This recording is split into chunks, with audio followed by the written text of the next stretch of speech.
The first 10 years of this century, we have had three major crashes. In 2000 was the dot-com crash, followed by the 2006 real estate subprime crash, and then 2008, the banking crash. The question is this next?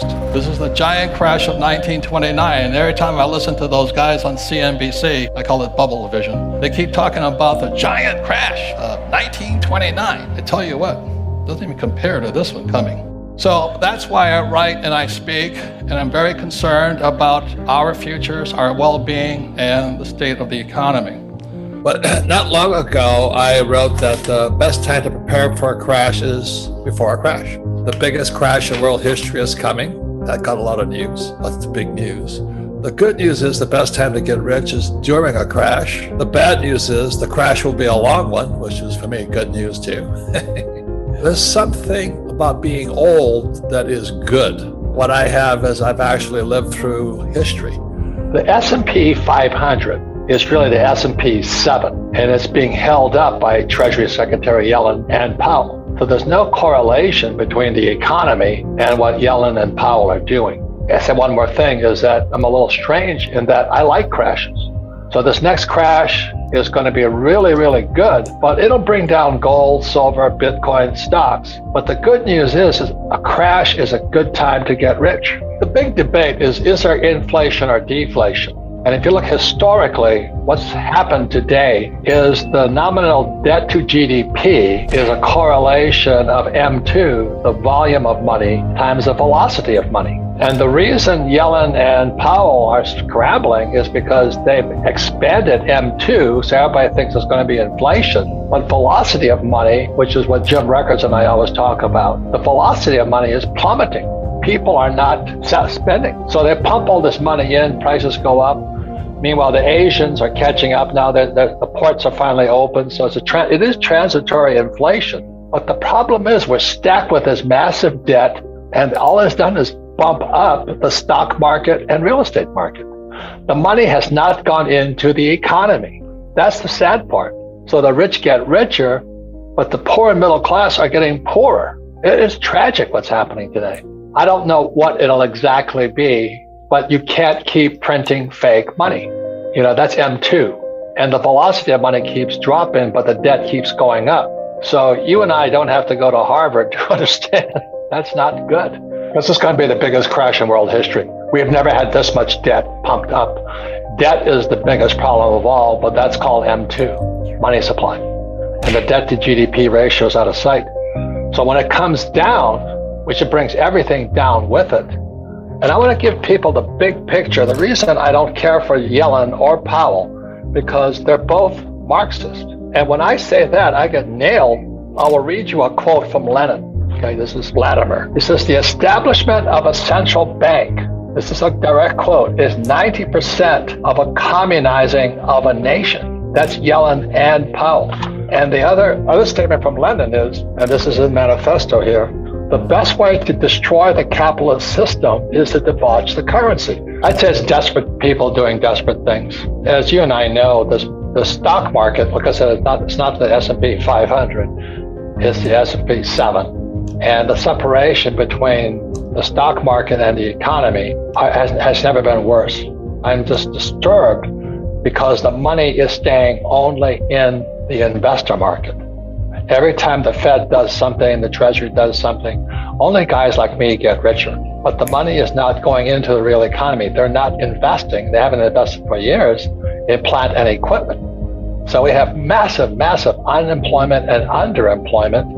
And that's why I quote Lenin, the establishment of a central bank is 90% of communism. And the best way to destroy a capitalist system is to debauch the currency. That was in 1971 that Nixon took the dollar off the gold standard. So in this book here, I kind of woke up in 1972 as a Marine pilot flying in Vietnam. And I went behind enemy lines in Vietnam looking for gold because it was illegal in 1972 for Americans to own gold. When markets crash, it's the best time to get rich. So I'm getting very excited about a crash coming because the better stocks will come available. Unfortunately, Michelle, there would be massive social unrest. That's what I'm more concerned about, because we have not reinvested. The Fed and the Treasury have only invested in the investor class. They haven't invested in the working class. And the working class is without jobs, without pay, without this. Their 401ks are going to get toasted. And that's why I'm more saying I don't like what's happening. I've tuned in to YouTube and all the financial markets 24/7. And that's one of the best things about technology. This COVID thing really pushed up technology. And I love YouTube. I listen to some of the most smart guys on planet Earth.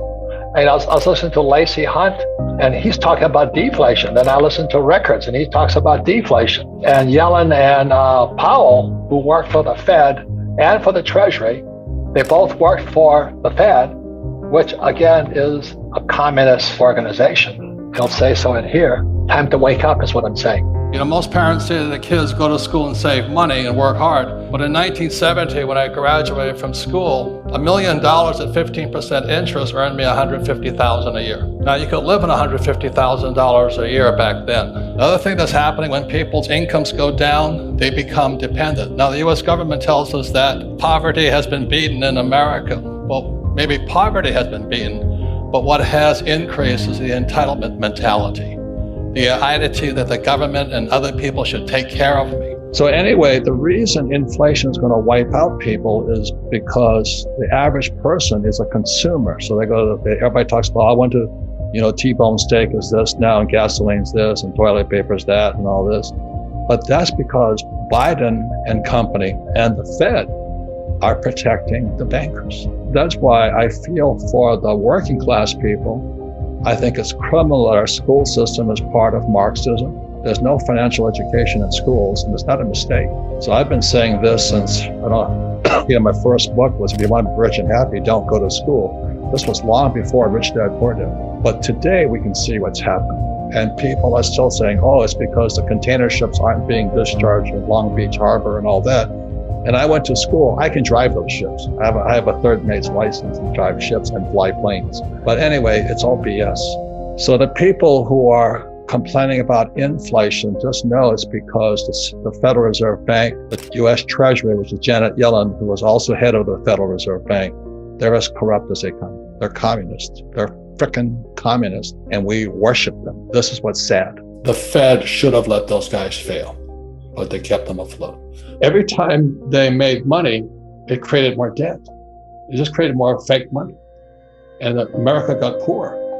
The deficit kept going up because they had to have that toing and froing. Tricklin's dilemma, plus Schumpeter, which is that capitalism is destructive. The whole system is based upon if a dollar comes in, they've got to lend it out. And the collateral's going bad now. So that's why he says it's going to be deflation, not inflation. But the Fed has got to keep the illusion that there's inflation.